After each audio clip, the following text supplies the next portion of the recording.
You asked for this fight after you beat Charles. You wanted to fight Alex in his home country. Why did you want to fight here? Is it to claim his number one contender spot in front of his fans? If I just defend my belt, someone like I don't know who is the next there, but it's not same, you know. If I beat Volkanovski, I'm gonna be pound for pound best fighter in the world. This is my dream. That's why we call Alex. Do you believe Alex Volkanovski is the number one fighter in the world, or is it just the ranking he has right now? No, I believe he is a best fighter in the world right now in the rankings, of course. But I know I'm the best fighter, best MMA fighter because I have all skills: striking, wrestling, grappling. I'm a best MMA fighter, I believe. He also was when he weighed in, he wanted to fight you as soon as you won. He wanted to fight you. Can you remember another fighter calling you out like that? Because usually you seem to be avoided. You know, the game is changed when I take the belt. Now the people or fighters know my name, you know. Before they try to avoid me. But for him, you know, it's good fight. What he gonna lose? Belt, nothing. He just come to the fight, make money, but he after that fight he can step his division and be there like champion. He not losing much on this fight. You mentioned the pound for pound thing. You're number one. He's number two. Do you view him as the true number two pound for pound fighter in the world, or is it just something the voters voted, like gave him that? Do you view him as the second best fighter in the world? Oh man, like again, this isn't up to us. You know what I mean? Like people are gonna ask me, you know, if you go and take him out, you're gonna be the greatest ever and all that type of stuff. That's not up to us. You know what I mean? Do I think I had a harder path to, you know, pound for pound and all that? Yeah, like, you know, look at my resume. But do I believe he is as good as a number one pound for pound? Yeah. Or number two pound for pound? Yeah, for sure. I believe he definitely deserves to be up here. He's a great fighter. So, you know, that, I mean, yeah, again, you probably look at the resume, still a good resume, but it's probably not as good and as deep as some of ours. But at the same time, when it comes to skill, he's definitely right up there. So what is your official prediction, if you have one, for Sunday? You know, every second I'm gonna try to finish him, but my goal, I want to knock him out. One where you weren't able to fight, and you've been pretty active since then, and I know that was kind of Khabib's advice to you, to be active, and you would be where you're at right now. Is this the schedule you want to continue to keep, to be fighting this consistently? You know, I'm not like regular fighters, like after fight I take 1 month, like next day after the fight we still training, we went to the gym every day. That's why, but 1 years I didn't have 2019, I think, because many things happened. Our coach died and corona, all this stuff. But I want to always be active because now I'm 31 right now. Next, how many years? I have 3 4 years. I have to fight like 3 4 times 1 year. Michael Chandler was breaking this fight down, and he said that Islam is just brilliant at the basics. He does nothing wrong. He doesn't do anything flashy. Everything is just perfect. Did you agree with that statement when watching tape on him? Yeah, well, he doesn't take unnecessary risks. You know, that's the proper way of doing it. He does. We all know what they're good at and what they want to do. They're calculated in that sense. You know, a lot of people. You know, obviously, you're seeing some people saying that he can strike. It's underrated, but then you're seeing a lot of people that, you know, say it's not good. But I mean, it is calculated. You know, I mean, that's something that he does very well. He doesn't overcommit too much. He does sometimes, but he doesn't. Yeah, he will fight on the back foot and wait for the right time to shoot and things like that. His distance game isn't too bad. So little things like that he does well. Like I said, he's calculated. You know, what exactly did Chandler say? He was saying brilliant at the basics. At the basics. Yeah, I guess so. But I don't know about that. I think he's just more calculated. That's probably an unnecessary risk. I think that's what he's probably better at. Do you feel a sense that you need to represent Australian wrestling against him, considering everything he said about how Aussies don't have wrestling? Yeah, for sure. You know what I mean? Like coming to my country and say we don't have wrestling? Yeah, all right. Well, I'm going to have to do something about that. So how do you see the We're fight? shooting doubles from the get-go. So how do you see this fight playing out? He says once you feel his power, like he is very confident he can knock you out in that octagon. I just told you he's a very calculated fighter. He's doesn't take unnecessary risks. Him coming looking for a knockout, that's an unnecessary risk. He won't be doing that. Hey, Islam, over here. Just out of curiosity, we were speaking to Javier Mendez, your coach, and he was saying how, like, you know, you're obviously looking after everyone very well on the team, and there's quite a big team. Apparently, is it true that you spent $1 million on your last training camp? And I'm curious how much you spent for this training camp. You know, now I have money, but we don't care how much we spend.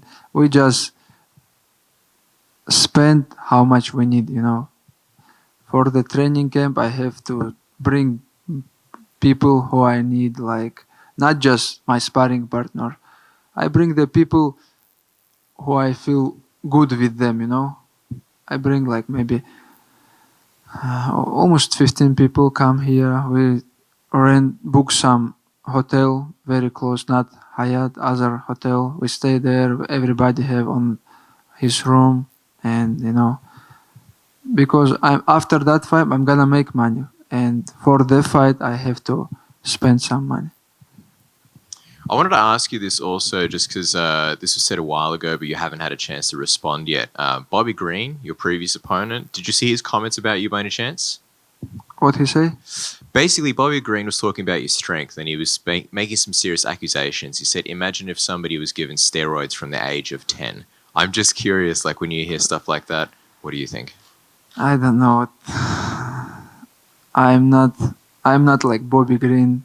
Like, I'm not drunk, do some bad stuff. I training hard. That's why he feel the power. And I told you. All the fighters say I'm gonna defense his wrestling. Like, if he take me down, I'm gonna go up. But when fight is happening, when I take down my opponent, they all feel my power and they all tap. You know. That's why. This is not because I'm good. Because I training all my life. You know. That's why. And the parity between your last fight with Max, who's absorbed the most strikes in UFC history, and Islam, who's absorbed the least in UFC history for the amount of fights he's had. Like, what's the dramatic difference in preparation for two guys like that, and knowing that one might be harder to find? I always find them though, right? That's my thing. So it is definitely different. You got to approach it right because you can't get too carried away because we know he wants to shoot as well. So that's what's good about him. He is patient. He will stay on the outside. You overcommit, he'll make you pay. You know, if you overcommit incorrectly, you know, it can be a long night for you. But obviously, I'm a calculated fighter. That fight IQ is definitely going to have to come into play. I need to turn up. You know, this isn't a fight where I can just come in and, yeah, we'll see what happens. I need to be on my game. But I'm always on my game. You know, I always prepare how I should.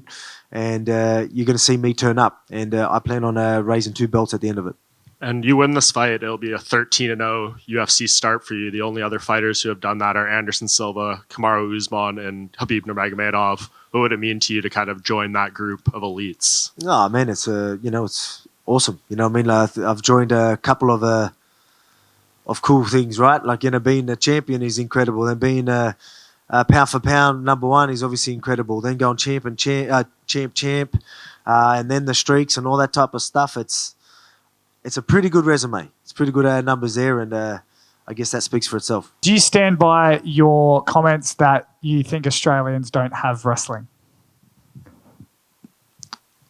Brother, I follow all wrestling, you know, all wrestling competition. Like, I saw all world championship, Olympic games, like international tournament. I don't see some people from Australia there. Sorry, but this is true. And when it comes to standing, do you think and do you believe that you can knock Volkanovski out on the feet? Yeah, we're working on that a lot because look my fist.